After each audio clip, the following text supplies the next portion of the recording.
자식한테 짐이 될까봐 오늘도 말 못하셨습니까? 우리나라 65세 여러분, 오늘은 위로하는 이야기를 하지 않겠습니다. 대신 조금 불편할 수도 있는 살아남는 이야기를 하겠습니다. 지금 이 순간에도 우리나라 65세 이상 노인 중 절반 가까이는 노후 준비가 되어 있지 않습니다. 그런데 더 충격적인 건 따로 있습니다. 준비가 안 된 분들 대부분이 게으른 사람이 아니라는 겁니다. 오히려 반대입니다. 평생 부지런하고 착하게 사셨던 분들입니다. 참을 줄 아셨고 양보하셨고 자식 먼저 생각하며 살아오신 분들입니다. 그런데 그 삶이 오히려 노후를 더 빠르게 무너뜨렸습니다. 왜일까요? 65세 이후의 인생은 더 이상 다시 벌 수 있는 시간이 아니기 때문입니다. 한번 무너지면 다시 일어나기 어렵고 한번 틀어지면 관계도 돈도 건강도 연쇄적으로 무너집니다. 젊을 때와는 완전히 다른 게임이 시작된 겁니다. 몸은 느려지고 관계는 줄어들고 기회는 사라집니다. 그래서 이 시기에는 착하게 사는 법보다 단단하게 버티는 법이 필요합니다. 참는 법보다 지키는 법이 필요합니다. 마음이 불편하셨다면 지금 이 영상을 끝까지 보셔야 합니다. 겁을 주는 이야기가 아니라 여러분을 지키는 이야기이기 때문입니다. 89세까지 살아오신 한 어르신의 이야기를 전해드리겠습니다. 이분은 부자도 특별한 능력도 없었습니다. 몸도 완전히 건강하지 않았습니다. 그런데 끝까지 남의 손에 기대지 않고 자기 인생을 스스로 지키며 사셨습니다. 그 비결을 오늘 노후 생존 원칙 10가지로 정리해서 말씀드리겠습니다. 두 사람의 이야기.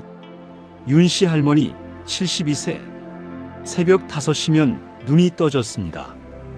혼자 두 남매를 키우며 등록금 한 번 밀린 적 없었습니다. 가족 모임엔 제일 먼저 나타나고 제일 나중에 떠났습니다. 누가 부탁하면 못 들어준 적이 없었습니다. 그야말로 모범적인 삶이었습니다. 그런데 지금 이분은 큰아들 집 작은 방에서 눈치를 보고 있습니다. 잠깐 도와주러 왔다고 하셨는데 어느새 3년이 되었습니다. 가고 싶었던 남해 바다가 있었습니다. 노래 교실도 다녀보고 싶었습니다. 그 이야기를 꺼낸 적이 없습니다. 아들한테 부담 주기 싫어서, 며느리 눈치 보여서, 내가 참으면 되니까 조심스럽게 여쭤봤습니다. 요즘 어떠세요, 할머니? 잠시 침묵이 흘렀습니다. 나는 평생 참고 살았는데 늙고 나니까 결국은 참는 것밖에 없더라고. 이 한마디가 한참 머릿속에서 떠나지 않았습니다. 윤씨 할머니가 아들 집에 있는 건 사랑 때문만이 아닙니다. 거절하는 법을 한 번도 배우지 못했기 때문입니다. 착하다는 칭찬에 오래 길들다 보면 어느 순간부터 거절이 곧 나쁜 사람이 되는 것처럼 느껴집니다. 그렇게 평생 남을 선택하다가 정작 자기 자신은 한 번도 선택하지 못한 채 늙어버리는 겁니다. 박씨 할머니 78세. 조건만 보면 더 어렵습니다. 자녀는 하나뿐이고 몸도 완전히 성하지 않습니다. 그런데 이분의 하루는 다릅니다. 매일 아침 6시 반 스스로 일어납니다. 밥을 차려 먹고 혼자 산책을 나갑니다. 오후엔 화분에 물을 주고 짧은 글을 씁니다. 자녀한테 연락이 와도 반갑고 안 와도 흔들리지 않습니다. 어떻게 이렇게 사실 수 있냐고 여쭤봤더니 조용히 말씀하셨습니다. 어느 날 깨달은 거예요. 이제부터는 내 인생을 내가 운전해야겠다고. 남한테 핸들 맡기면 내가 가고 싶은데 못 가잖아요. 두 분의 차이는 능력이 아니었습니다. 운도 아니었습니다. 단 하나 선택이었습니다. 89세 어르신이 남긴 것들. 끝까지 자기 인생을 스스로 지키며 사신 89세 어르신이 있었습니다. 비결을 묻자 천천히 말씀하셨습니다. 비결이라고 할 것도 없어요. 그냥 몇 가지를 늦게 깨달은 거예요. 좀 더 일찍 알았더라면 좋았을 것들. 몸에 대해서 이분은 70대가 되어서야 청구서가 한꺼번에 날아왔습니다. 무릎, 눈, 혈압, 혈당. 돈보다 더 잃은 건 자유였습니다. 걷지 못하게 되자 사람이 줄었고 사람이 줄자 하루가 좁아졌습니다. 노후의 진짜 자산은 통장 잔고가 아닙니다. 내 다리로 걷고 내 손으로 밥 먹을 수 있는 능력, 그게 전부입니다. 관계에 대해서 수십 년 알고 지낸 지인이 있었습니다. 만나고 오면 늘 기운이 빠졌습니다. 오래된 인연이니까 내가 예민한 거라며 붙잡았습니다.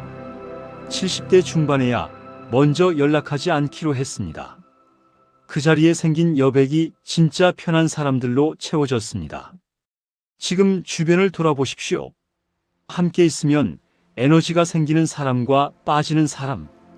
그 둘을 구분하는 것만으로도 노후가 달라집니다. 자식에 대해서 딸이 창업을 하겠다고 했을 때 막았습니다. 리스크가 크다고 안정을 택하라고. 딸은 포기했고 그 뒤로 늘 무언가 꺼진 사람처럼 살았습니다.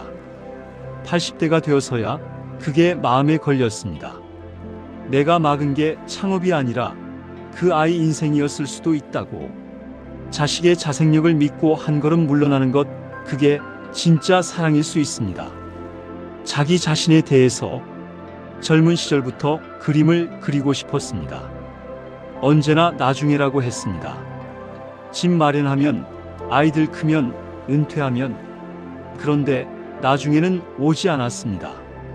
결국 붓을 처음 든 건 83세였습니다. 손이 많이 떨렸습니다. 그래도 하셨습니다. 나중에는 없어요. 지금 안 하면 그게 영영 안 하는 거예요. 원망에 대해서 형제와 10여 년째 연락이 없었습니다. 그 서운함이 밥 먹다가 잠들기 전에 문득 올라왔습니다. 80세가 넘어 혼자 내려놓기로 했습니다. 만나러 간 것도 전화를 한 것도 아닙니다. 그냥 더 이상 붙들지 않기로 했습니다. 용서는 상대방에게 해주는 게 아닙니다. 내 마음에서 그 짐을 치우는 겁니다. 서운함을 품고 사는 건 상대방에 대한 형벌이 아닙니다. 자기 자신에 대한 형벌입니다. 배움에 대해서 70세에 스마트폰 영상 편집을 배웠습니다. 주변에서 웃었습니다.